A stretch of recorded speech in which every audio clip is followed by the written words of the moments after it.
yang sorga, puji dan syukur kami panjatkan kehadirat Tuhan, di mana berkat-Mu hingga kami bisa melakukan aktivitas kami. Berkati kami Tuhan, dimanapun berada.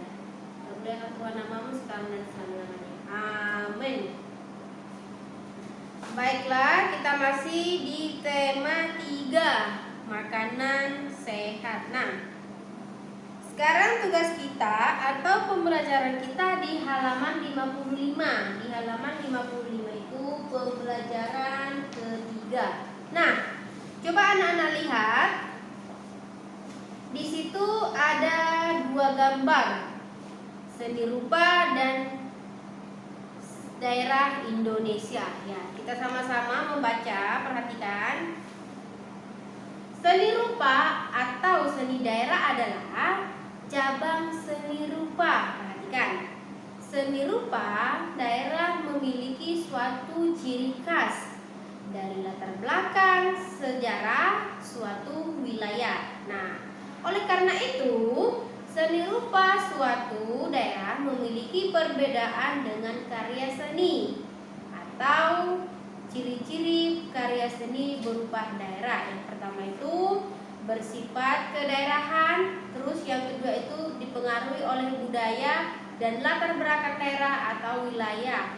Terus juga coraknya bermotifnya dipengaruhi oleh kondisi fisik atau geografi suatu wilayah. Nah, perhatikan Ibu jelasin. Di sini di dalam buku ini ada 2 gambar.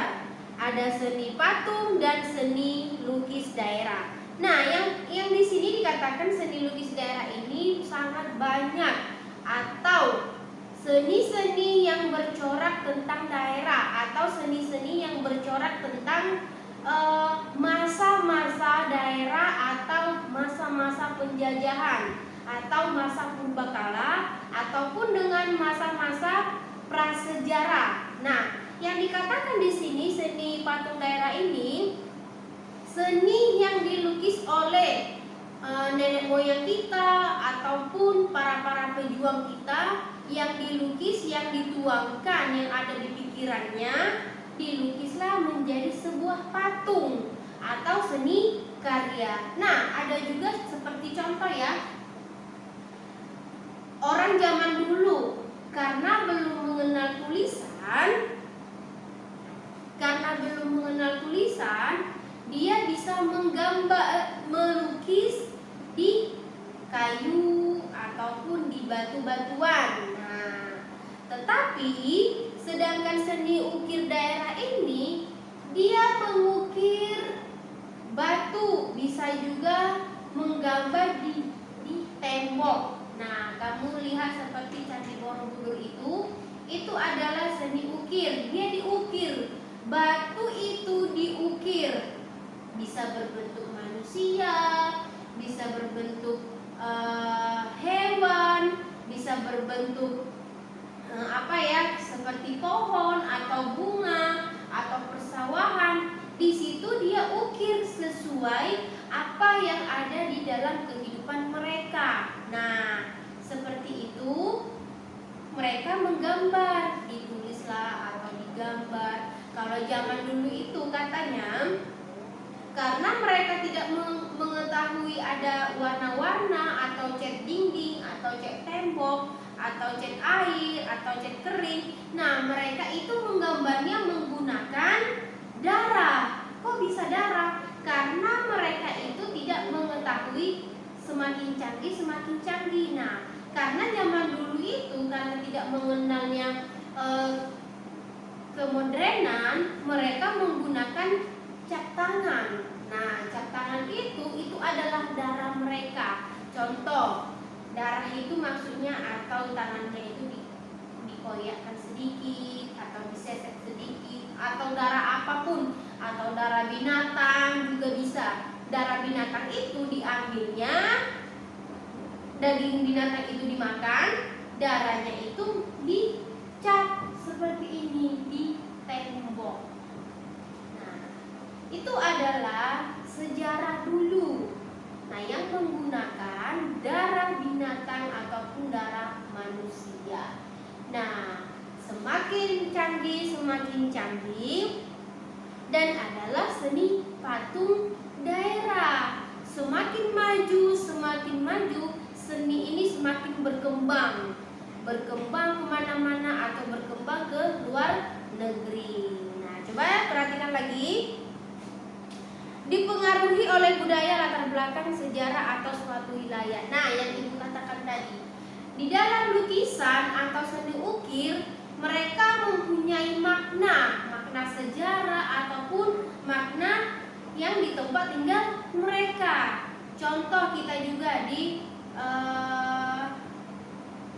Balak Putra Dewa. Nah, Balak Putra Dewa itu di situ adalah lukisan-lukisan sejarah yang ada di dalam Palembang, masa pertempuran, masa penjajahan. Di situ semua dirangkum jadi disimpan di dalam apa? Di museum. Di museum itulah banyak lukisan dari A sampai Z, ada semua di situ. Dari belum bisa contoh menggambar pola sampai dia bisa menggambar ataupun melukis. Nah, selanjutnya corak dan motifnya dipengaruhi oleh kondisi fisik atau geografi suatu wilayah. Nah, coraknya itu tadi bisa dipengaruhi dari geografisnya tersendiri atau wilayah-wilayah yang di tempat tinggal dia di masa penjajahan. Nah, contoh wilayah Palembang, Sumatera Selatan atau wilayah Jawa itu seperti berbeda karena setiap lukisan itu ataupun corak itu atau geografisnya berbeda-beda, tidak sama ya. Nah, selanjutnya setiap daerah di Indonesia mempunyai karya seni rupa yang berbeda-beda. Nah, benar yang ibu bilang tadi kan, setiap wilayah-wilayah mempunyai corak yang berbeda-beda, mempunyai prinsip yang berbeda-beda. Tidak semua lukisan itu sama. Nah, yang pertama itu adalah seni lukis daerah. Seni lukis daerah adalah seni yang menggambarkan objek-objek merupakan pemandangan alam seperti tumbuhan, binatang, manusia, atau benda-benda di alam untuk menimbulkan perasaan keindahan. Nah, seni lukis daerah ini katanya mereka mempunyai contoh-contoh, bisa berbentuk binatang, bisa berbentuk tumbuhan, ataupun bisa berbentuk alam ataupun manusia. Nah, mereka menuangkan apa yang ada di dalam pikiran. Contoh kamu anak-anak di rumah, kalau ibu suruh gambarlah sesuai imajinasi kamu sendiri. Nah, berarti kamu menggambar sesuai apa yang ada di dalam pikiran. Contoh, kamu menggambar taman. Taman itu sangat luas dan sangat indah atau yang sangat rindang. Kamu menggambar ada lautan, terus tuh ada rumput-rumput, terus ada lagi seperti kelapa. Nah, itu kan imajinasi kamu sendiri. Nah, teman kamu yang lainnya juga mempunyai gambar imajinasi di gunung. Contoh, dia menggambar di pegunungan. Sesudah menggambar pegunungan, otomatis ada persawahan. Nah, di dalam persawahan itu ada jalan. Itu adalah sebuah imajinasi yang berbeda-beda. Oke. Selanjutnya lagi, salah satu seni lukis daerah yang terkenal di Indonesia adalah seni lukis kemasan dari Bali. Nah, dikatakan di sini seni lukis daerah itu yang sangat terkenal itu adalah dari Bali. Nah, mereka di Bali itu sangat kreatif ataupun sangat banyak pelukis-pelukis yang bagus ataupun pelukis-pelukis yang handal. Nah, semakin besar lukisan, semakin banyak, semakin bagus di gambar mereka ataupun di lukis mereka. Nah, kamu juga perhatikan, kamu bisa lihat di YouTube seni-seni lukis yang dari Bali. Nah, sangat banyak, sangat bagus. Ada seperti topeng, tapi topeng itu banyak makna. Nah, ya, selanjutnya nomor 2, seni patung daerah. Seni patung daerah ini adalah seni yang membuat bentuk manusia atau binatang dengan bahan yang lunak atau bahan keras. Nah, patung dari lunak dibuat dengan teknik membentuk, sedangkan patung dari bahan keras dibuat dengan teknik meraut atau memahat. Nah, kamu perhatikan gambar yang ada di sini. Seni patung daerah ini adalah seni yang terbuat dari yang keras atau memahat. Memahat tahu ada alatnya, bisa dipahat kayu. Seperti apa ya? Bukan dikatakan gergaji, bukan. Tapi seperti kuas dia. Di kuas ini ada bentuk tajam. Nah, dia dipahat. Nah, itu adalah seni mereka yang keras-keras, bisa berbentuk binatang ataupun manusia. Semakin bagus lukisan ini, semakin mahal nilai jualnya. Bukan hanya menggambar seperti itu, bukan, tetapi detail-detailnya, binatang itu matanya, hidungnya, terus tuh warna corak yang harus sesuai dengan gambar itu warna apa, supaya kelihatan hidup. Nah, begitu juga dengan manusia. Ada berbentuk anak-anak, ada dewasa, ataupun sudah tua. Bagaimana cara dia mengekspresikan sebuah gambar atau sebuah lukisan supaya bisa menyerupai lukisan tadi ataupun ukiran tadi. Nah, semakin dia jeli, semakin dia ukir. Nah, jadilah hasil dari ukiran manusia ataupun binatang. Nah, selanjutnya juga salah satu contoh patung tradisional adalah patung Asmat yang dibuat oleh suku Asmat yang tinggal di Pulau Papua. Nah, yang nomor 2 ini katanya patung ini patung yang dari Asmat. Yang Asmat itulah yang digambar. Kamu ada lihat di sini gambar. Orang Asmat itulah yang digambar. Ada yang tidak pakai baju dan ada yang pakai baju dan ada hanya cuma pakai slayer sedikit. Nah, itu adalah suku dari tempat tinggal mereka. Nah, suku Asmat itu atau suku Papua, mereka sendiri menggambar diri mereka sendiri. Nah, selanjutnya lagi seni karya daerah. Seni karya daerah merupakan seni kerajinan dalam membuat benda-benda pakai berdasarkan kegunaan dari keindahan yang kehidupan sehari-hari. Sebagai jenis seni karya yang dapat dijumpai dalam seni sehari-hari seperti seni tekstil, berupa batik, ataupun songket dan tenun. Nah, yang nomor 3 ini seni kriya daerah. Contoh, di Sumatera Selatan atau di Palembang pada umumnya menenun dengan songket. Mereka menenun dengan songket. Nah, karena apa? Itulah hasil dari seni daerah.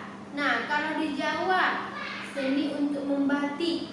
Nah, semakin mereka membatik, semakin banyak, semakin bagus pula hasil karya mereka.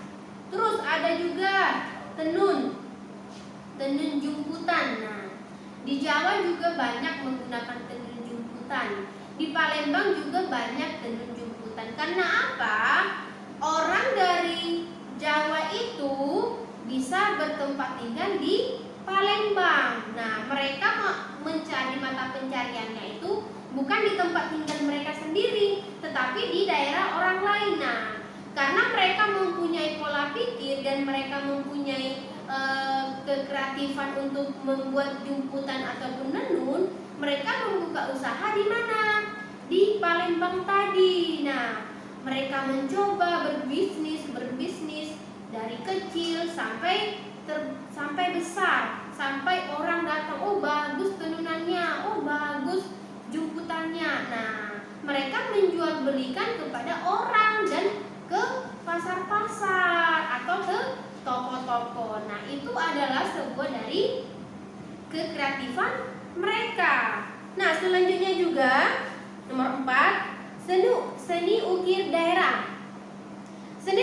Seni ukir juga telah lama menjadi bagian kehidupan masyarakat berbagai daerah di Indonesia. Nah, seni ukir menggunakan motif tertentu yang memiliki makna yang keunikan tersendiri sesuai dengan budaya masyarakat. Nah, seni ukir di Bali berhubungan dengan agama Hindu yang menggunakan motif-motif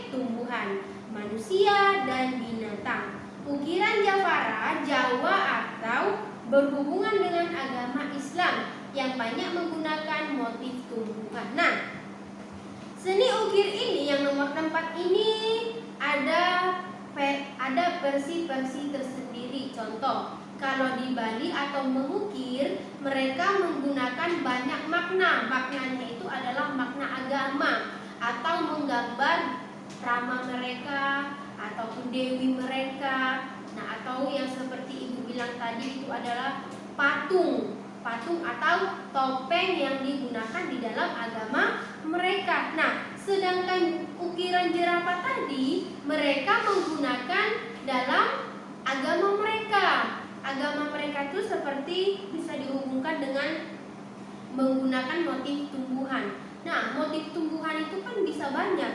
Bisa berupa bunga, bisa berupa pohon, atau bisa berupa tanam-tanaman. Nah, mereka menggunakan seperti motif itu. Nah, berbeda-beda tetap satu. Nah, itu adalah simbol dari kita. Walaupun kita banyak perbedaan. Nah, walaupun kita pergi contohnya ke Bali, tetapi itu adalah saudara kita. Nah, kita beli oleh-oleh. Kita beli oleh-oleh dari Bali. Nah, begitu juga orang Bali datang ke Palembang atau ke Sumatera Selatan membeli oleh-oleh apa seperti ikan ataupun patung atau songket. Nah, itu adalah ciri-ciri atau oleh-oleh dari Palembang atau khas oleh-oleh dari Palembang karena ada lambangnya Palembang, Bali, Jawa ataupun Lampung. Nah, itu adalah kekreatifan mereka untuk membuat kerajinan. Oke.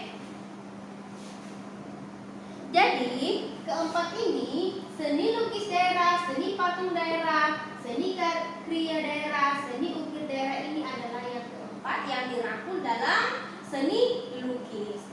Nah, perhatikan di halaman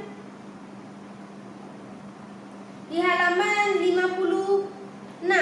Di halaman 56 itu adalah penilaian sikap. Ayo kita baca dulu. Karya seni rupa daerah dipengaruhi oleh corak seni tradisional. Corak seni tradisional terdiri atas karya seni 2 rupa dimensi atau karya seni rupa 3 dimensi. Karya seni rupa 3 dimensi merupakan karya seni. Atau misalnya kain batik, kain tenun, dan kain songket, karya seni 3 rupa dimensi. Contoh, ukiran kayu, keramik, dan patung ya. Kamu baca di situ. Nah, pertanyaannya, bagaimana tindakanmu agar karya seni rupa daerah dapat berjaga kelestarian? Tuliskan pada kolom. Nah, yang diminta di sini, bagaimana tindakanmu atau pendapatmu agar karya seni rupa daerah dapat terjaga atau kelestarian? Nah, yang diminta di sini kamu buat menurut pendapatmu. Bagaimana menjaga atau melestarikan hasil-hasil karya seni rupa ataupun seni lukis yang ada di dalam kolom ini. Kamu buat bagaimana cara melestarikannya? Apa dibuang? Apa disimpan? Apa dijual? Nah, buatlah menurut pendapatmu. Oke. Kita pindahin lagi ke halaman 57. 57 itu ada hots. Perhatikan, Ibu baca lagi. Seni lukis terapan banyak dijumpai di daerah-daerah wilayah Indonesia atau masing-masing daerah ciri dari masing-masing. Nah, di sini ada di seni lukis Bali, seni lukis kaca Cirebon, seni lukis batik Kalongan. Nah, kamu perhatikan di sini ada 3. Kamu lihat di dalam buku ini, kita langsung ke pertanyaan ya. Perhatikan, bagaimana perbedaan seni lukis ketiga daerah di Indonesia tersebut? Apa hal yang mendasari perbedaan seni lukis daerah tersebut? Tuliskan jawabanmu pada kolom berikut. Nah, kalau pendapat Ibu, contoh, perhatikan perhatikan. Contoh ya, ini hots. Nah, seni lukis Bali menggunakan kanvas. Kanvas itu ibaratnya seperti kain. Mereka menggambar di situ. Nah, tapi ada cat air. Nah, terus seni lukis Cirebon ini media kaca. Mereka menggunakan media kaca. Contoh begini, di kaca itu bisa mereka gambar berupa apa yang ada di dalam Cirebon. Nah, mereka menggunakan media kaca, sedangkan Bali tadi menggunakan media kanvas. Nah, yang ketiga itu seni lukis Pekalongan. Mereka menggunakan kain. Kain untuk apa? Untuk menenun. Nah, menenun atau bisa membatik. Nah, itu adalah ciri mereka untuk menggunakan ketiga ini, seni-seni ini. Nah, kamu buat di sini bagaimana menurut jawabanmu ya. Nah, selanjutnya juga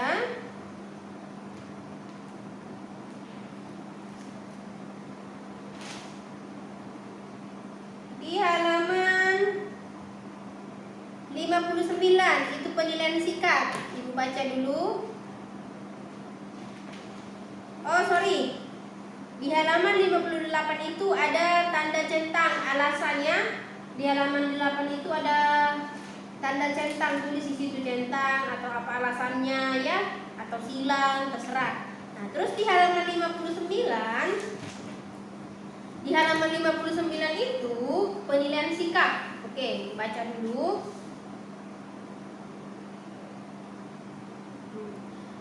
Identifikasilah contoh organisasi sosial sebagai wujud swadaya masyarakat di sekitar lingkunganmu yang digunakan untuk membangun sosial budaya. Apa saja kegiatan yang dilakukan oleh organisasi tersebut untuk mengembangkan sosial budaya? Bagaimana sikapmu dengan keberadaan organisasi sosial tersebut? Berikan alasanmu. Ini semua memberikan alasannya ya. Apa bersifat baik, apa bersifat buruk, bagaimana untuk membentuk suatu lingkungan atau kekeluargaan di dalam tempat tinggal kita. Buatlah sesuai dengan pendapatmu, oke? Nah, sampai sini kita tutup dulu. Sebelum kita tutup, Ibu berdoa. Mari kita bersatu dalam doa. Terima kasih Tuhan atas penyertaan-Mu hingga hari ini materinya selesai. Jaga kami Tuhan dimanapun berada. Termuliakan Tuhan nama-Mu sekarang dan selama-lamanya. Amin.